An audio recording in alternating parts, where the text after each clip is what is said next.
Hello,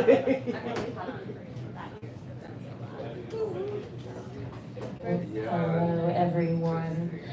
Welcome. Thank you all so much for being here. My name is Bonnie, and I'm the Poetry Event Coordinator here at Brookline Booksmith. Today, it is my pleasure to host the incredible poets Carrie Bennett and Ruben Quesada to read work from their collections.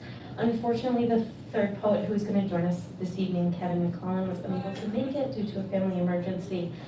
So we will miss him, but he has read at the store before, and he will probably be here again.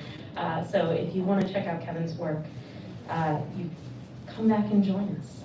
Or you can look at recordings of his past readings on our YouTube channel.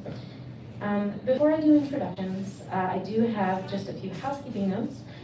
Firstly, copies of Carrie's book are going to be available for sale in the back counter, but I encourage you to support these poets' work in whatever way you can, whether that means following them online, saying nice things to them while you are here at the event, or just requesting their book at your local library, and being here in this room. That is a huge way to show support, so thank you. Please keep your phones off or on silent while our poets are reading. Please also know that the event is being live streamed from this iPad right over here. Hello, YouTube. Fortunately, our audience is not visible to our live stream viewers, but if you don't want to be live on YouTube, don't stand right in front of it, and you'll be called in. Finally, we will have a Q&A at the end of the event, followed by a signing. So hold any questions you have until the end, but definitely have them ready to go. We do a lot of poetry readings here at Brookline Booksmith. We have an event upcoming next week with James Cruz, and our June 3rd Thursday's poetry lineup will be posted soon. So keep an eye on our website if you'd like to check that out. And now for introductions. Ruben Quesada is a poet, translator, and editor. He edited the award-winning anthology Latinx Poetics. His writing appears in the Best American Poetry series, the New York Times Magazine, Orion Magazine, Harvard Review, The Believer, Essential Queer Voices of U.S. Poetry, and elsewhere. His new poetry, Brutal Companion, won the Barrow Street Editors Prize and was recognized as a notable book of 2024 by the University of California. Thank you, Ruben, so much for joining us this evening. And Carrie Bennett is the author of 4 poetry collections. Most recently, The Mouth is Also a Compass, which was a winner of the Barrow Street Poetry Prize.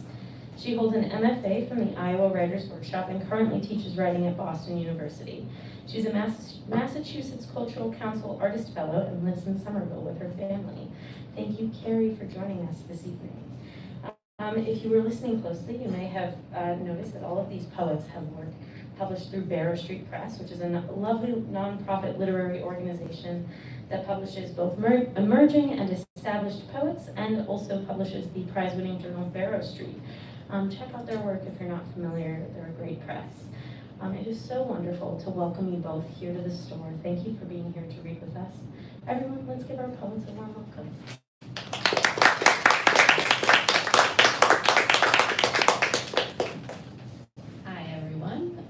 It's nice to be here.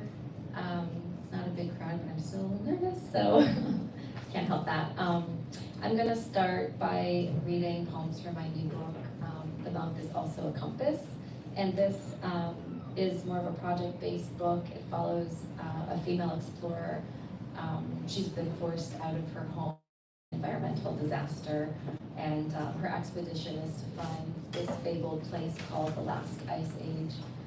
And the myth is that in this place, humans can no longer harm each other, the land, or the animals.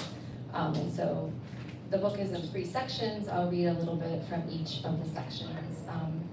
And this first one is called To Break Open a Sea, and this is really when her expedition begins for the last ice age. So the evidence escaped like smoke. At least I hadn't lost the moon. After the fires and floods and droughts, after the flocks of birds fell to land, now I crave a sky the color of peaches. I crave warm water with lemon. My real luxury, still starlight. My eyes keep howling to men who either serve authority or tomorrow. No beleaguered sea ever defends the law. It's mapped out in either direction, blotting out barriers, bottomless blocks of history, see nothing, blank. I'm careful, lost like a distant sail. Every field contains a frozen bird. Not even a footprint left behind. Maps scatter like soft stars through fields. Where are the scientists that charted this land? Bright flags wave and never see again. My backyard cut with yellow, a sharp streak of blue. Will I forget the red beak of a cardinal? Sometimes I see phantoms, strands of smoke or breath or sprays of white flowers. I stand for hours in front of fallen rocks. I'm grateful for the wolf following me. So she's by herself in this dystopian landscape, and her only companion ends up being a wolf who is sort of her shadow. So sunrise meets sunset. I attempt contact with the last ice age. Switches and coils my heart misgives in Morse code. Spend hours melting snow over the weak spots. I'm caught now, really caught, double action and all. Ice alone was not to blame. Yesterday's failures impress me. Emergencies already planned. 35 feet below, I know a heart brittle. I know bitterness evaporates but washes up. I can walk, I can't leave nice straight lines. Unpredictable nakedness, I rarely spend time forgetting civilization. I will remember microscopic touch like firecrackers, coats, every exposed object. At home, I used to trace the glow thrown up.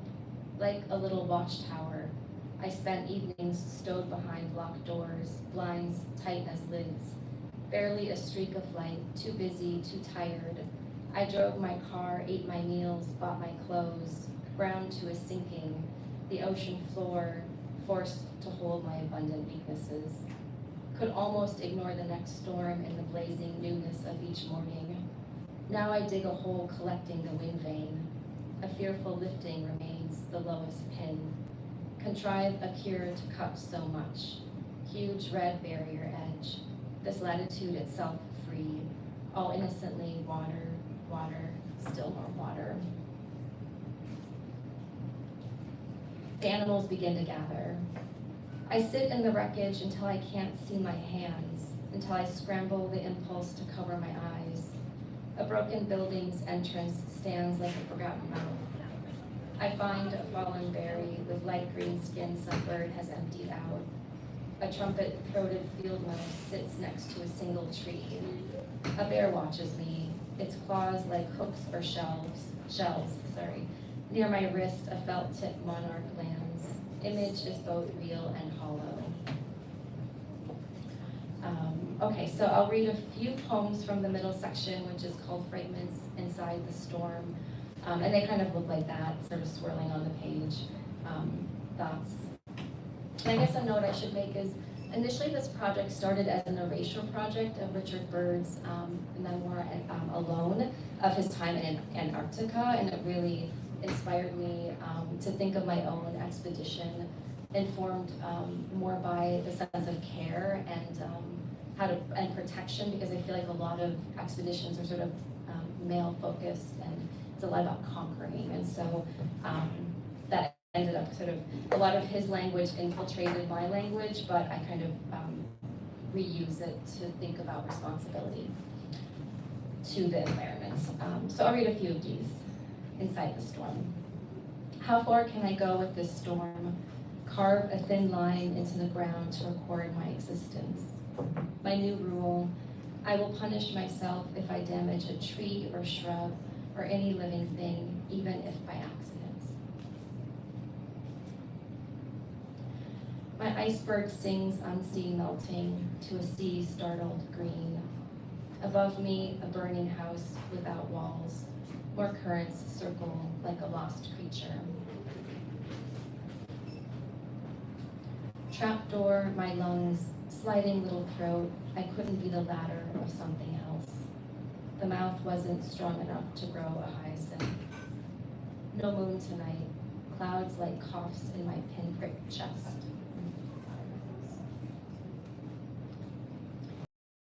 call it ray of coronas, my heart a sinking ship. In the dream, I hide all the animals in a deep hole. Hope will keep them safe until morning.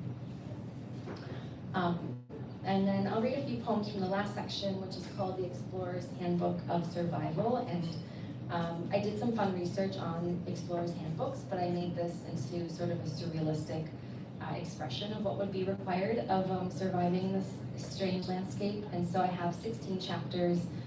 They range from how to abandon loneliness, how to baffle the wind, how to embrace the rubble. So I'll read a few of these. Chapter 1, How to Survive Sub-Zero Temperatures. Remember that you come from deer, that your hands were once hooves, that you ate only green, that you lifted your head and saw a rifle, that you lifted your head and saw white frost flowers veining the ground, that your body was all movement.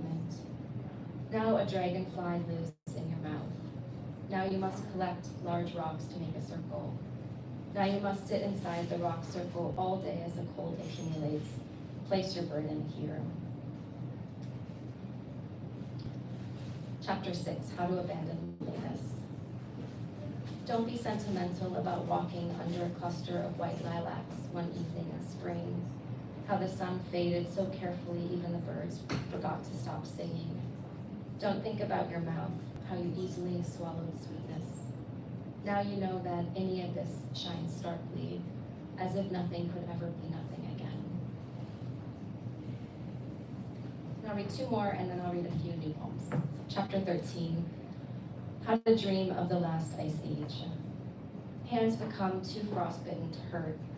Weapons are covered with snow, forgotten, lost until spring when flowers grow into a new petaled white, clean deep well to surrender.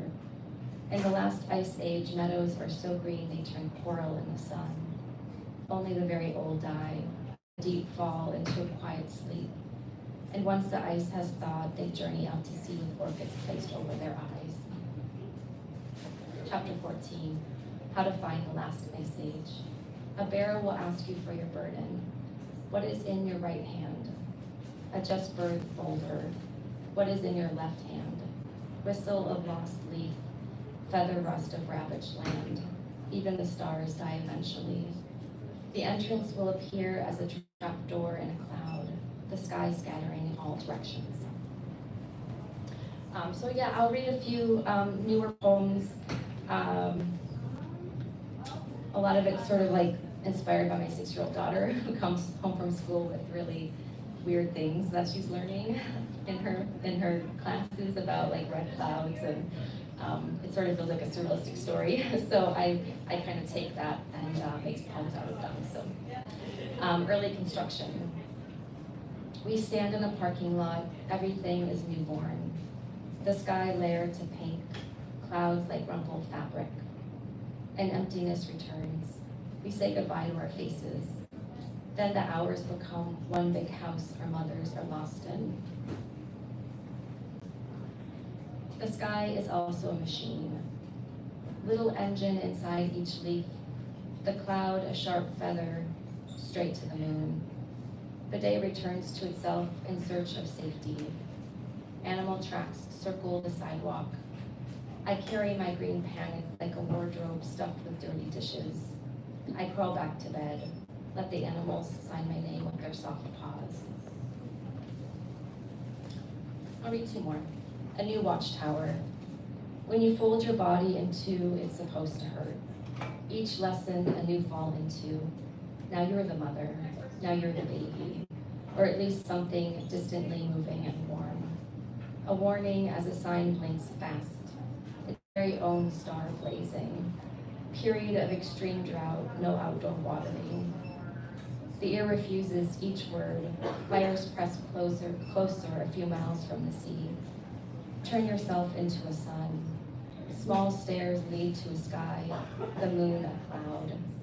Gather these last burning marigolds into your mouth. Summer fable. Even the child knows you can't return home without water. First, nothing. Night is a dormant bee. Then a great red cloud appears. and bright rocks fall. Lightning streaks sky. Everything grows from that. In the brightness, a path opens its gray mouth, hungry for more. One dead finch perfectly composed, a small cluster of orange mushrooms. A red bird takes fire to its nests. The eggs break open to more. Each creature with its shadow self. Fire at the top of the tree, the cloud still hovers. At the shoreline, a plaid blanket and a copper star. A child tells us to sit, we sit. Each hour abandoned to wind, the same application of hope. Thank you.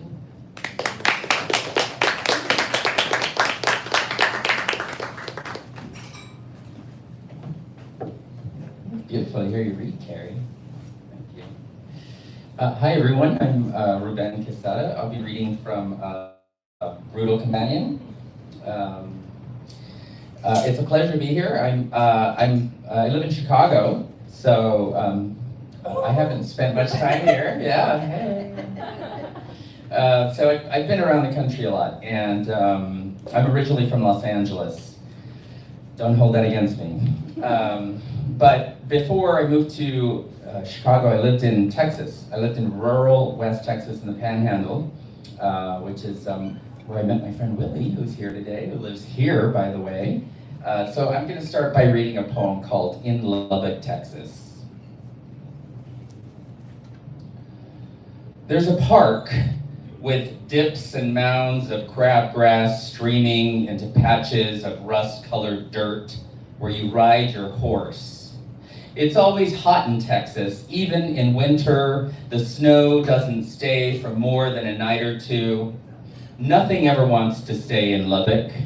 I mean, no one ever wants to be there with its mediocre produce and vacant sidewalks. Nobody bothers to walk anymore. That's what pickup trucks are for.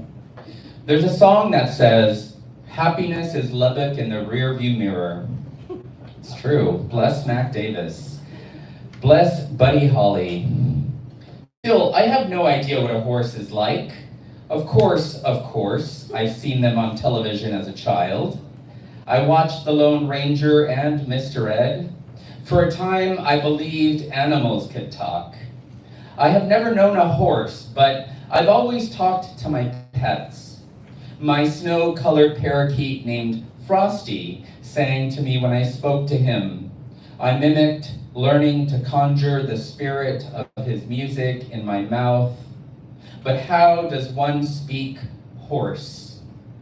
I've read that a horse's ear is as delicate as the skin of a girl's wrist. Their buttonhole dark eyes are a storm that never settles, looking into you as it breaks the earth with only a whisper. Most of these poems in this book are, the book is in 3 parts, and when I wrote these poems, I was spending a lot of time with a religious leader who is also a poet, and I started thinking about, I was actually thinking a lot about Hieronymus Bosch's Garden of Earthly Delight. It's a triptych painting. It's you have paradise, you have earth, and then you have hell. And poems, in many ways, mirror those kind of 3 moments, those 3 transitions, kind of an ideal experience in life, and then thinking and coming to terms with mortality. So I'm going to start. I want to read this next poem called Genesis. Genesis. Even the province of truth must be stitched. Start with a pattern, a needle and thread to sew the empty sleeves of a sentence, a hole in the hull of a hemistick. We'll begin by weaving a heroic couplet with the tip of our tongues, then spit and spin fringe for flair. Thread a loose sentence. Darn it, the slip stitch of subject and predicate through ribbed velveteen, then set tender Baroque buttons on the cuff and press an adverbial crest over the breast? What is the point predicated on subject and verb? The smell of your bronzed skin in my mouth, a periodic splinter on the road of my spine along the wall. The collar curls, a path to trace the past as the hem unfolds.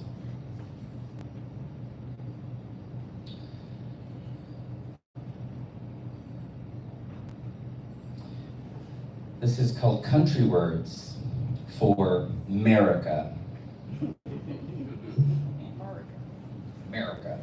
America. A word unheard to hullabaloo, cub chew, I slurred namby-pamby to, aloud in a crowd combing my hair in a honeycomb house, and a pair approach the door, confer a barbed cry not heard before in this jungled sky. Queer fandangled words blanket the air amid unswept rooms, caribou herds, gutting white-haired moss-chew, gummet-loose, a four-flush-scared, juicy calaboose, rice truck, quirly pros, rooster, western glow, brassy Betsy Ross, spangles in tow. Just a silly little poem. I love it. There's a lot of dark stuff in this book, as most poets are known to write about. And so I'm going to read this one that's a little bit dark. It's called Year of the Dragon. I stayed up all night, the first time at 16, after snorting amphetamines, down the street from a home in Hollywood with a man who I'd visit when I wanted to get high, cigarette after cigarette, to talk about books before and after chasing the dragon until the sun rose. Then I'd leave, he'd go to work, I'd walk home. How we met, I can't quite recall. Like the drugs, he was always on call. The lights spun, my legs in the air. I can't remember a time when I didn't give in. The drugs and the night are foiled animal skin.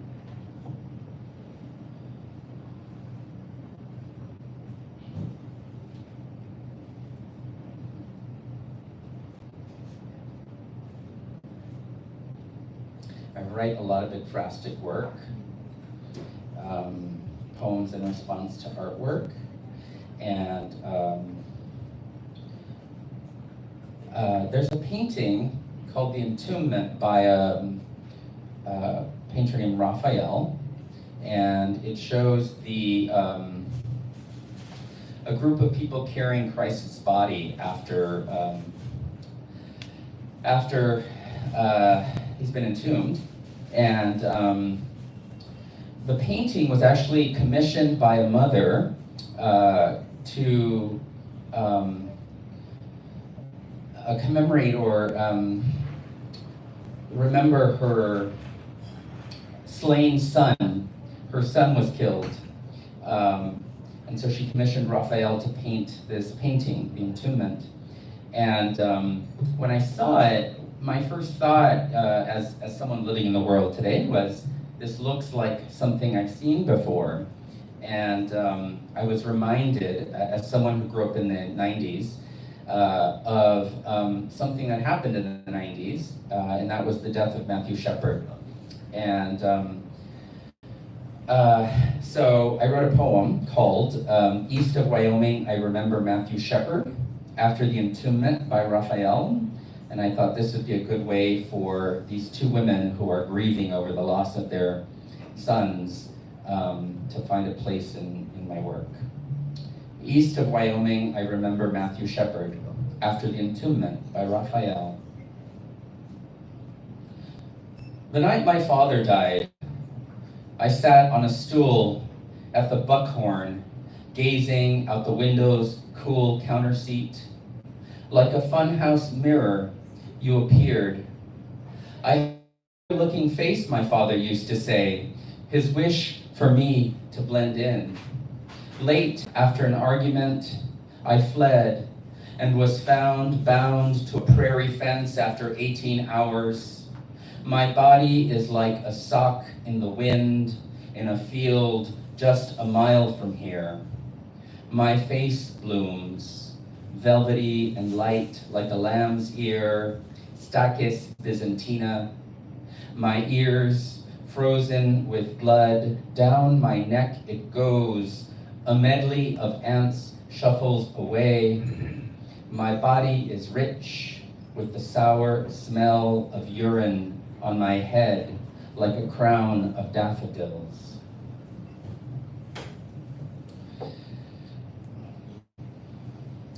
So in Chicago, there are a lot of writers.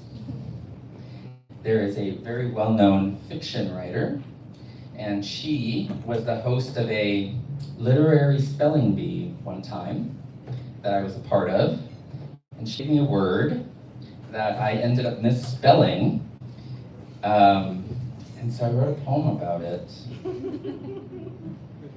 This is called I Was a Boy. As a boy, I was unbearably uncomfortable. My body and the men my mother dated gave me erections in the bathroom as I thought of them under the hiss of the shower to drown out the catcall from boys at school who threatened to kill me every afternoon. I have tried to avoid blaming myself for being called a faggot for most of my life. I could not escape it, but those days have gone like the gospel of Anita Bryant, who wanted to drown a faggot rebellion like Stonewall in the summer of 1969.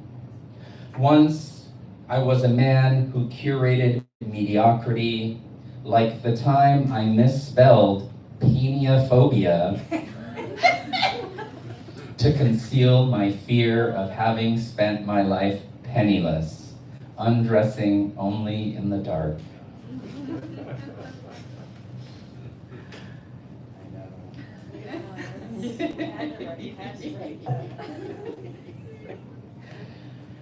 Yeah, she's still around, this writer. So I do also write about my mother, as just mentioned there. My mother was a gardener, or is a gardener, and so there are a lot of flowers in this book. And this one in particular is called My Mother is a Garden. And I'll read two more poems from this, and I want to read one new poem. And in these, I'm trying to set something up where I can read this poem in the future with images of flowers in the back. And I've almost got it down. So just imagine these flowers. My mother is a garden. She plants razzleberry fringe flowers in the backyard as the chartreuse golden feather farewell next door. Before my birth, she is acquired by the United States. Coerced by the American zodiac dream, she fled to Los Angeles. Decades later, she still withholds from speaking English, and only fertile names of flowers have taken root. She is luminous, her hair a blackish gray against the philodendron parted long. I lose her in the shade of overgrown impatiens hanging onto the hillside behind the house. The horizon undulates with barberry and nettles, deer grass waves of silver. Years have passed, not speaking with my mother, but today I surprise her with a visit. In the glow of the window, I watch her tend to her roses and notice that I have taken the shape of her hips.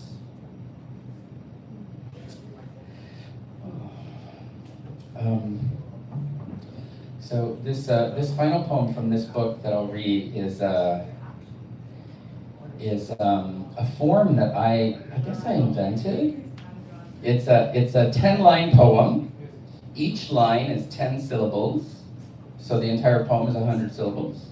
I like to call this form a dime bag. Sorry. That's great. Oath keeper. Oh, oath keeper. I also wanted to try to see if I could get any like online trolls, so I called it oath keeper. You'll remember that time. Oath keeper. Dawn unwinds over coppice-topped tree-lined sidewalks, pushing its way into tunnels and alleys. After hours on my knees, I abide by an oath of secrecy. A voice says, "Your throat feels as soft as silk." Last night began with a fury of men, otters and well-hung wolves, muscular, packed against the window of a rented room. They don't stop until frost pierces the shade and my raw, anchored breath clouds around us. So this last poem that I'll read is a newer poem, is from a project I'm currently working on, which is based on a myth, a Spanish colonial myth from the 1500s that my grandmother used to tell me.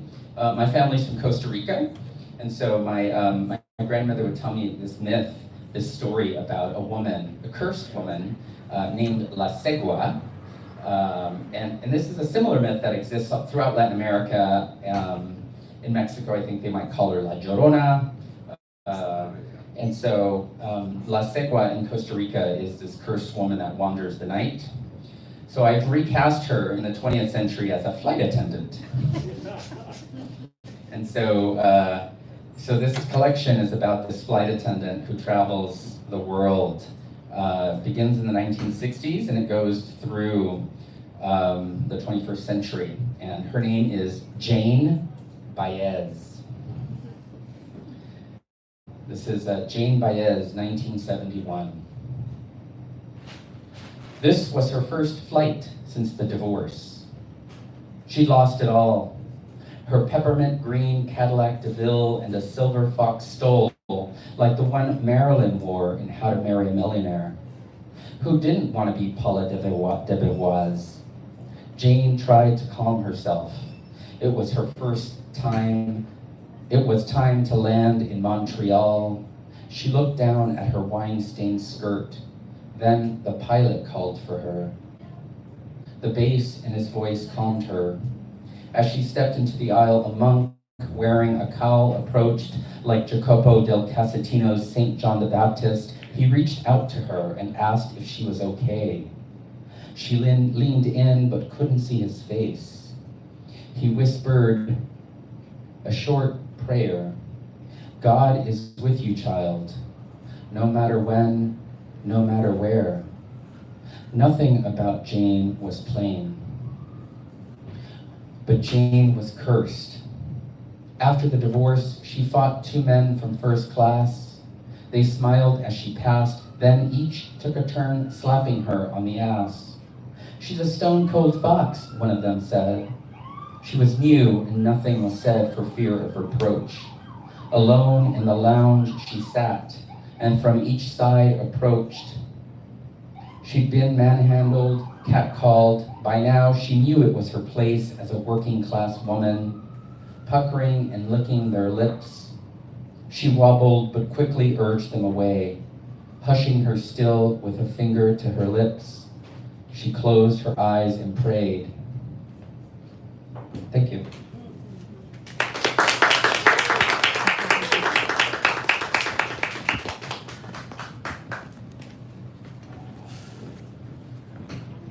Thank you, Carrie and Ruben, so much for joining us. I'd love to invite you up to our panelist table for Q&A. It's no pressure. It's no pressure. And now it is our audience's time to shine. So if folks have questions for our poets, feel free to raise your hands and I'll call on you. Yeah, go ahead. Yes, thank you. I just love the way you use language and so hope you don't think this song wet because not like all the same tone, but like it almost sounds like a kind of light-hearted, almost like play on words, the way it's like, oh, it's like this, but also like that. So like that's so cool. It's just one does that like, how do you do that? Is it like do you like diagram it? Is it like it just look picture in your head? Does it all come from art?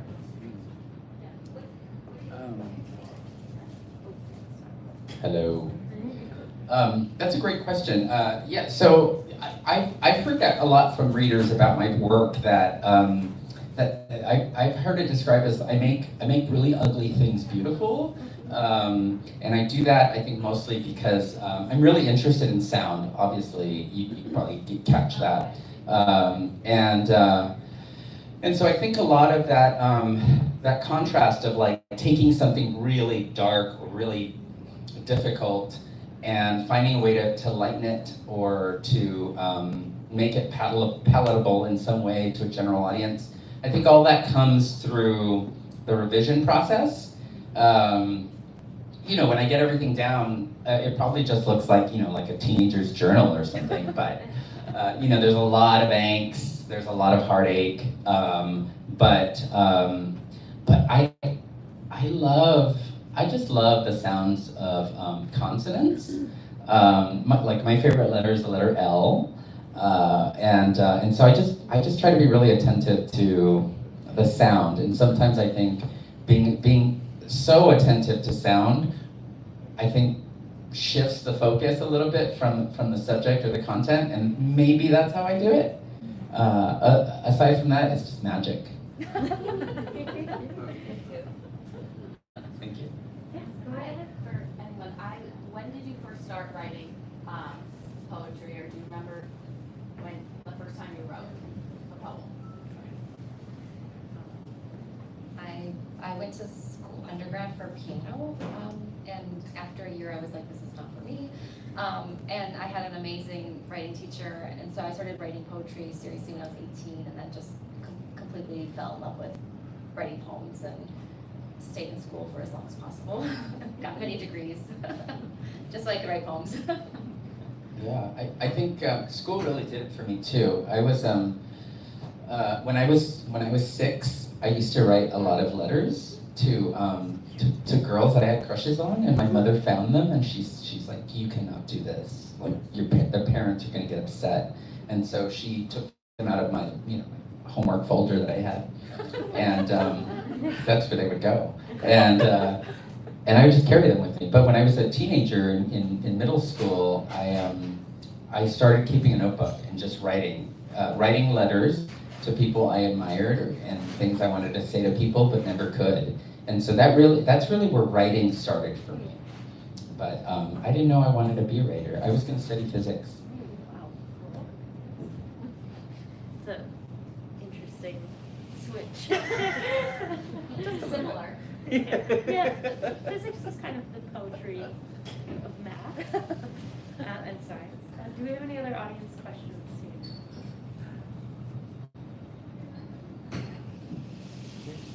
Oh, yeah. Sorry, Caravan is one of my flaws. Carrie. Carrie, yes, thank you. So, like, you mentioned, like, I forgot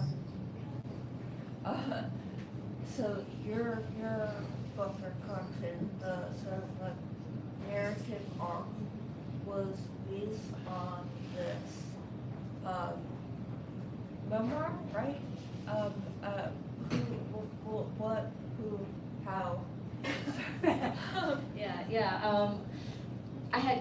I guess just going back many years ago, I had finished a project and was really bored with my own writing process. And so I don't know why I picked up Richard Byrd's memoir, Antarctica, or Alone, his journey in Antarctica. his expedition. I honestly don't know why it was like intuitive, and so I just set I set a goal for myself to create an erasure prose poem for every chapter that he wrote in his book. And over many years, that's really changed, but that's where a lot of that kind of Arctic imagery comes from. And so the narrative arc is very different than what's in that book, but that definitely always feels like the beginning for this project. And it did make me think about expeditions around like a gendered lens and traditional expeditions. And so it kind of propelled me, so that definitely started there and then really moved away from it. Yeah, so, like, in sort of like the process of making our own thing, it ended up being different, of course. But like, would you characterize that beginning process as like, I feel very like I envision something different, like I want to do this change with this like context, but do it different, or like I feel very connected to like this arc, and I want to like express it my way, or both, or neither. I wish I could say it was that logical, but it takes me so long to write a project that gets into a book. This is like 10 years probably. So I just really, it's like not an efficient way of working at all. So I think I need to think more like that for my next project probably. But yeah, I just really am like very intuitive. It's not efficient. I just write a whole bunch, and then after many years, I have a ton of stuff, and I'm like, oh, what can I do with this? Like, how do they work together? And in the editing and revising phase, I have to do some pretty deep dives into like making the poems work together. And once I have the raw material, that's when I really start thinking about like narrative arc and like what story am I trying to tell with all of these like 45, 50, 55 poems. So I'm always interested in like what story are these poems telling. So it's that kind of way of thinking happens much later in the process for me.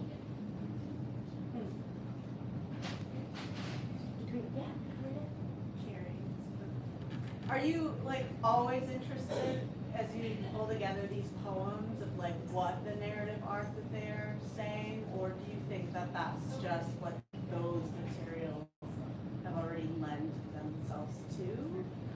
Or do you think that you would always turn to looking at this batch and thinking about that narrative arc? Is there something about that impulse that feels very important to you? I mean, I know the project I'm working on now, I'm working in that phase, but I'm hoping that the one after that, I can write poems that I'm not thinking about a narrative arc, and I can just sort of write poems. And like, I think the new poems I read might be in that vein of just sort of being poems that might be in a collection but don't create some kind of larger narrative. So I'm interested in that, but I tend to think about the story of the poems. Yeah. I like that, I guess. Yeah. Do you think about the narrative arc of the stories of what story you're creating? Yeah, I think I try to. I mean, now that the book is out, I mean, I just write poems, and then I try to put them together and try to make sense of them. But then this next project, the flight attendant project, that's like, I have a spreadsheet, and it starts and it's chronological, so it starts in the 1960s, and I try to find, I'm trying to find specific cultural moments related to each year that are either closely connected to aviation or just significant, like that we would know about. And I try to find this character's way into that scene. So like there's a moment in a poem that's like from 1968 or something, where she lives in the Upper West Side in Manhattan, so she's getting out of the subway, and she gets distracted by this film crew that's at the Dakota Hotel. And so in the real world, during this time, Roman Polanski was at the Dakota filming Rosemary's Baby. And so she finds herself just like wandering through this like moment, and she's distracted and she gets mugged. But so I'm using like real history to try to create that arc, and just finding ways to put her in it. It's fun. It is fun. Yeah, go right ahead. Ruben, you mentioned that a lot of poetry is dark, and in your work, you write about a terrible thing in a beautiful way.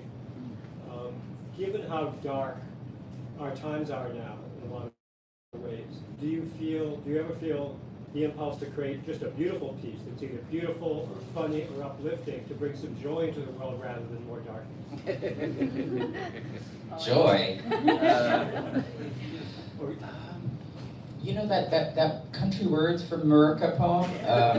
That's probably as light as I've gotten.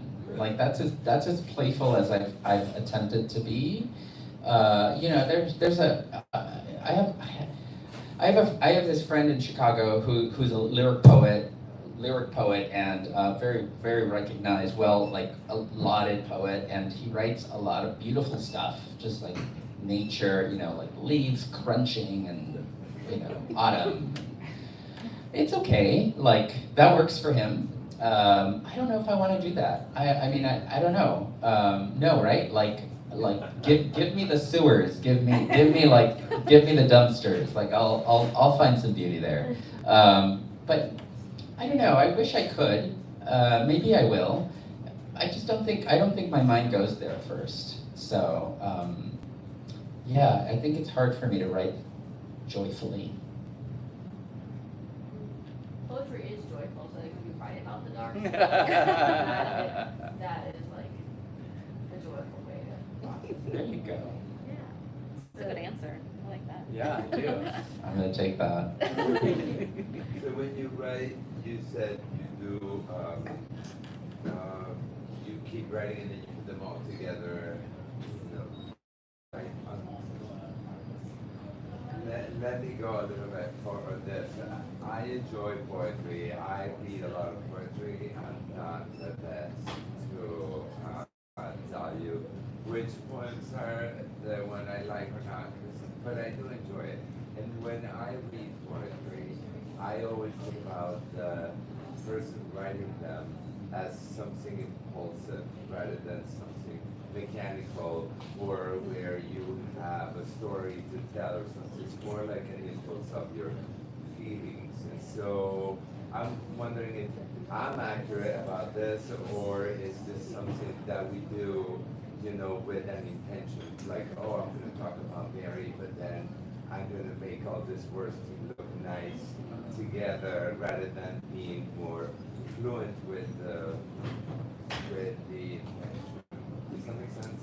Yeah, it does. I'd like to hear your answer on this, Carrie. But I do enjoy poetry. Yeah, Like big time. Like really big time. Yeah, it's like one of my secrets. Yeah, I mean, I think it's hard to. Thank you. There are a lot of people that would not admit to liking poetry, so I think that's a great thing. That's a good first step for a lot of people. I don't know if that intent.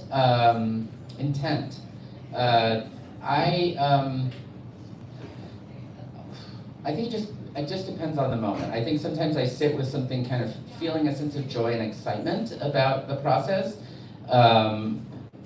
You know, the process of writing, as our audience member said, is like joyful. The process of writing, but the content itself, I don't know if I'm really that deliberate all the time in thinking about I'm going to write about this particular story or this particular path.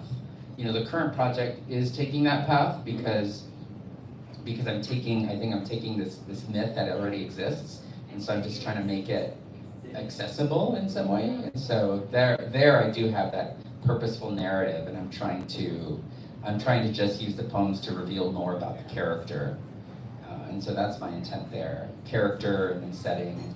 But and if something good happens, then good. If not, It's okay. Yeah, I mean, the passion, whether it's happiness or sadness, is what's driving it, but I don't know if that's what ends up on the page.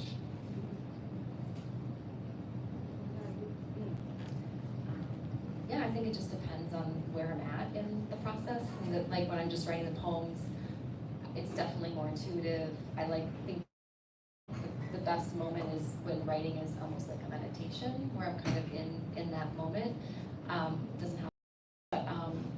And then when I start envisioning how these poems fit, I definitely am obsessive, and so I'll start writing all couplet poems about one topic. And once I write 4 or 5 of those, I'm really in that mode, and it feels that I'm composing, but also intentionally editing as I'm writing. And so it just depends on if it's really in the embryonic phase. It's more intuitive, but then usually I write in series, and within a few poems, I'm kind of in that space where I can kind of do a little bit more like the intuitive and also the intentional tandem, I guess. But for me, yeah, it's very much like in phases. Quick question kind of related to what you were just talking about. I do have to just interrupt you. We have time for one more, and it will be you, but I just wanted to let everybody else know. So go ahead. Okay, so I taught your book as you know in a semester, and we talked a lot about world building in it, and so I'm wondering, like, when you have all these recurring images, like super specific things like trapdoors and lungs and ladders, like, does that come later, like as a way of creating some cohesion across this like not very straightforward narrative? Yeah, absolutely. Like I intentionally worked with the trapdoor thinking character because I kept noticing it coming up intuitively in several poems, and I thought, well, what can I do with this? Like, how can I make it like even like the trapdoor is necessary to then enter into the next world. So it definitely comes in like later process. What about you? Can you speak to sort of recurring themes or the ways that you weave those things in through a collection? I think there are, I mean, like I meant there are a lot of flowers, a lot of plants, and I think that's just, I think a lot of the recurring things that are found in the work that I have are things that I probably encounter more on a day-to-day basis, and so they're just so present that they're just going to be in there because it's just part of my lexicon, it's part of my life.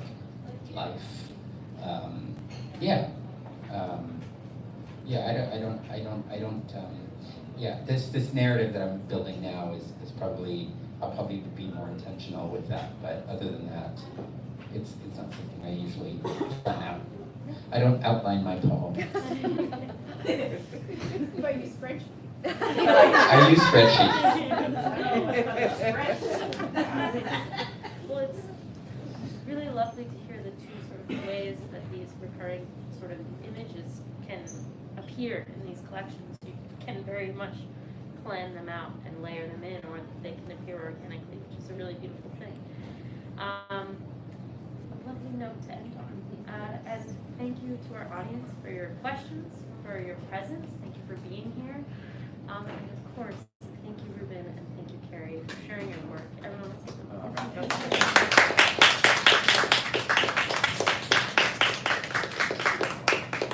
So our poets are going to hang out if you want to come say hi, get a book signed. And otherwise, thank you for being here. Enjoy your evening.